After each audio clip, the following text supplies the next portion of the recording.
So kind of related to the allowance side, it's just a kind of curiosity, is started off really resonated with the path of least resistance. Stop for just a moment. Think about what the path of least resistance is. The path of least resistance is the path that your inner being is calling you to, where you have the least resistant thoughts and can follow along. In other words, it's the path of your least resistant thoughts. Look at it this way. Your inner being knows where you are and where you want to be in relationship to where you are, and knows what the least resistant path is, and is with you all day, every day, offering satisfying thoughts to lead you along that least resistant path. Haven't heard it like that before, have you? The path of least resistance is the path you're on that you feel the most satisfied on. So, for example, it's sort of like children who are going past the candy store and they want candy and their mother is trying to get their attention over here instead. Well, your inner being is always calling you, wanting to get your attention to things that your inner being knows are satisfying to you, that will just lead to more and more and more and more and more. We interrupted you. Can you remember where you were headed with that? Absolutely. Path of most allowance. It would be more positive for us to say path of most allowance, but we want to acknowledge that you do have resistance on your path, and that it's okay, and that it's logical that you would, and it's no big deal because your inner being knows where all of it is and is guiding you around it. So again, that balance that you're talking about. If you're going 100 miles an hour and you hit a tree, it's a bigger problem than if you're going 5 miles an hour and you hit a tree. So sometimes humans would conclude, since hitting the tree is a problem, that they'll just go 5 miles an hour from now on. And we say, that's no fun. That's no fun. You want to go way fast, and you just want to pay attention to what you're doing. Think about being in a really beautifully designed car that has a very low profile, and it's got a gear ratio that's perfection. And when you get in it, you're not just looking for one big old straight road with a sign on it that says 100 miles an hour is okay.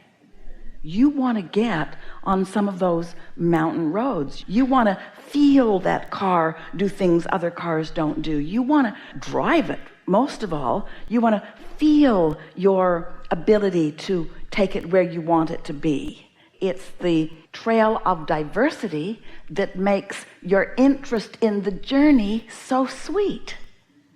But humans think, just give me a direct path from here to here, and when I get over there, then I'll be happy. And we say, no, it's the driving really fast with lots of things that you have to pay attention to that is the sweetness of life. When I had that sense of well-being, that's exactly what it was for those 2 days. It was just like wonder and everything in every moment almost. So well, you were in sync with your inner being who knows where the wonder is, and most important, here's the piece we want you to hear, knows how much magic and wonder. It's not magic, but that's a good word. You like the word. It feels sweet to you. So your inner being knows where the most magic is that you can let in.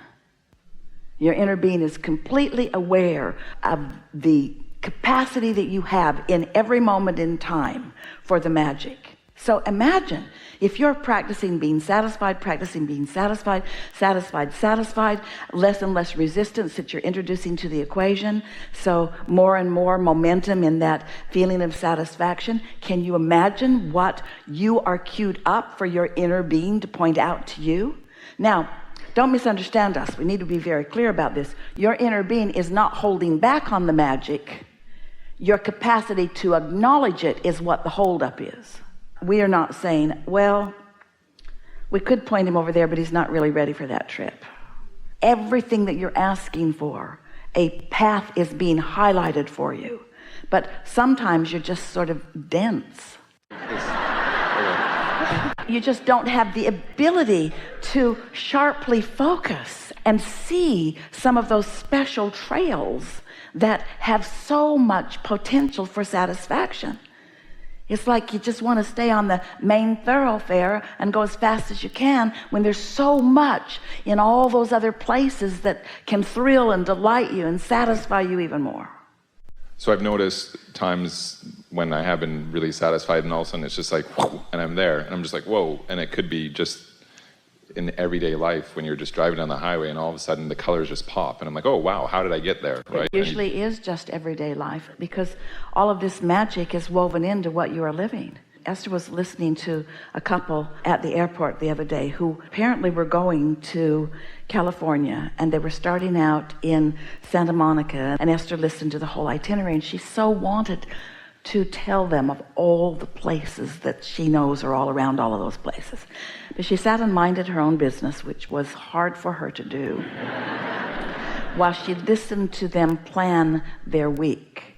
And she could feel their tension as they were trying to figure out how many miles it was from this to this and what they were going to do about that. And Esther thought, oh, wouldn't it be just the most wonderful thing if you could just show up there all refreshed and just follow your impulse to not just the places that you want to see, but to the timing of the good stuff in the places. This is what you said, and we're wanting to say back to you. It's not so much about the places that you're going. It's about the timing of the rendezvousing with who else is at that place, with what else is at that place. One day, Jerry and Esther were driving down the canyon. It's Oak Creek Canyon in Sedona. And it was October 16th, and it was about 2:40 in the afternoon. And the sun was shining through the trees, and the trees looked like they were on fire. And they had never seen anything so beautiful or magical as that drive down that canyon on that day. So they put it on their calendar, and for the next 3 years, they got a bus. They were living in Phoenix at the time, and they loaded all those who were near and dear to them on the bus on October 16th, started at the top of that canyon and drove down it for that timing, and never rendezvoused with anything close to that again. Because you can't put it on the calendar. It's about who you are and what you're offering and what you've put into your vortex and the cooperative components that have been gathered in your vortex, and your inner being's incredible, alert, and accurate and intimate knowledge of every single thing that's in that in relationship to where you might be. So that the more tuned you are to satisfaction, then the more open you are to be receptive and responsive to the impulses that come, and the more day after moment magic that you live. Not just grind, and then go to California for a week and try to cram everything good that you can into a week's time. Esther felt exhausted for them. And they were arguing about what they should spend their time doing. She wanted to go to Hearst Castle. He couldn't care less. And Esther wanted to say, go there. But take the personally guided tour. That way you can just skip over the stuff you really don't like and look at the stuff you really do like. She wants to be their inner being.